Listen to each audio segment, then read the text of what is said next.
Hi, these three Daniel Smith watercolors have inspired other companies to offer similar mixtures themselves. Over the next few videos, I'll compare them to lookalikes from other brands. For this video, I'll start with the color called Moonglow, which has been replicated by Da Vinci, Szmal, and Paul Rubens. Moonglow is made by mixing ultramarine blue PB29, viridian green PG18, and anthra red PR177. The fine particle lighter red pigment easily separates from the heavier, thicker particles of viridian and ultramarine blue in wet washes. This makes for beautiful color separation and granulation texture. It's important to keep this idea of pigments wanting to separate from each other in mind when you see other artists comparing Moonglow to other paints, especially when they have an old tube of Moonglow that has been available for years compared to a new tube of Da Vinci's Artemis that just recently came out. More than a few people have mentioned fairly dramatic differences between these paints, but this is extremely likely due to the fact that Moonglow sampled from a tube is always color separating even inside of the tube. This means that over months or years, the color you squeeze out of a tube will be different each time. As the ultramarine and viridian settle and dry out further into the tube, the lighter anthra red particles attach to the binder fluid. Since these pools of red significantly changed the hue, I had to use a toothpick to thoroughly stir the inside of my tube in order to get an accurate sample. It was not enough to just knead and press on the tube.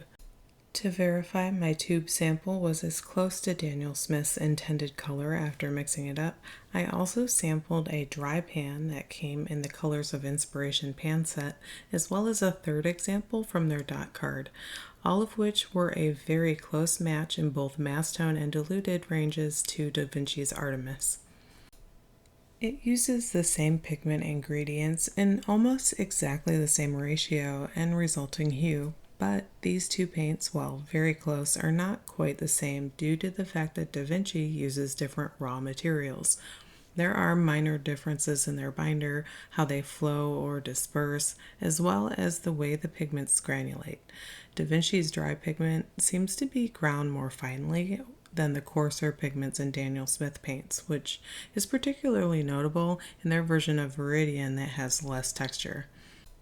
In my last video, I covered the bad news that these colors are all advertised to be light fast, yet they are actually fugitive due to the PR177, which fades particularly badly when diluted. This red is in Moonglow and all of its lookalikes.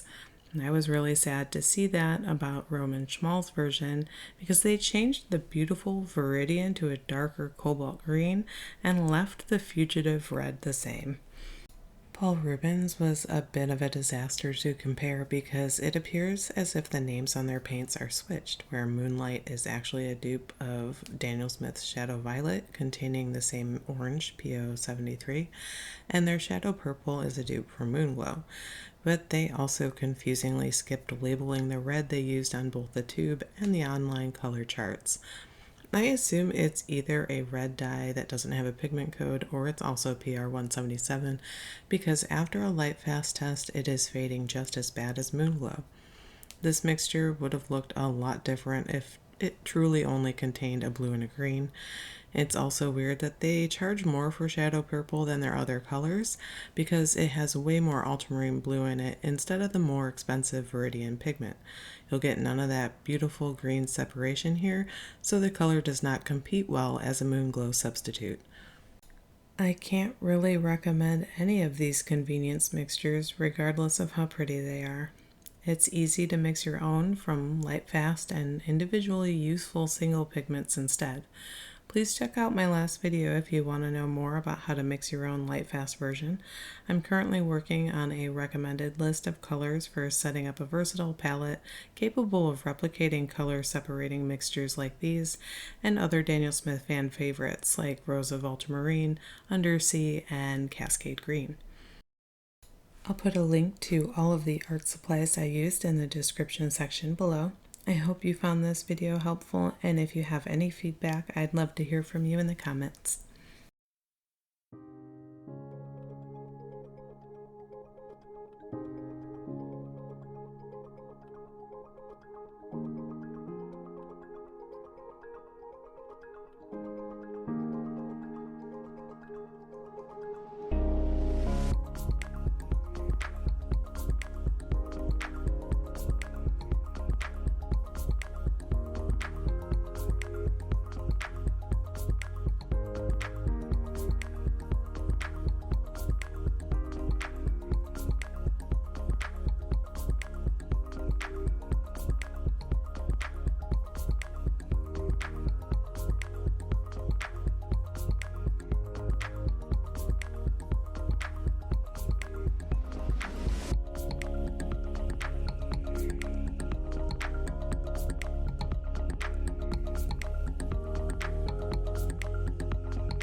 If you'd like to see more, you can find all of my detailed swatch card images, results from my independent Lightfast testing, and other art supply reviews on my website.